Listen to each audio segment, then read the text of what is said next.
আসসালামু আলাইকুম। কালিজিরা এমনই একটা জিনিস যা কালিজিরা খেলে শরীরের সমস্ত রোগ ব্যাধি ভালো হয়ে যায়। আপনারা হয়তোবা অনেকেই জানেন কালিজিরার বিষয়ে। আসুন আমরা সবাই মিলে কালোজিরা সেবন করি।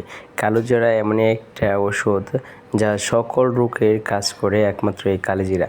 কালিজিরা প্রতিদিন খেলে আমাদের শরীরের মারাত্মক রোগ ব্যাধি থেকে মুক্তি পাওয়া যায়। এটা গবেষণায় প্রমাণিত এবং পবিত্র কোরআনেও লেখা আছে একমাত্র এই কালিজিরার কথা। এই কালিজিরা সেবন করে শরীরের এই কালিজিরাতে রয়েছে হাজারো ঔষধের গুণাগুণ। এই কালিজিরা সেবন করলে আমাদের শরীরের সকল প্রকার রোগ মুক্তি পাওয়া যায় এবং এই কালিজিরা খেলে আমাদের মুখের রুচি এবং মারাত্মক ক্যান্সার থেকেও মুক্তি পাওয়া যায় এবং এই কালিজিরা সেবন করলে সকল ধরনের আপনার শরীরে যা কিছু হোক না কেন একমাত্র এই কালিজিরাই সকল ওষুধের সর্বশ্রেষ্ঠ ওষুধ। এই কালিজিরা সেবন করলে আমাদের শরীরে সব কিছু মুক্তি পাওয়া যায়।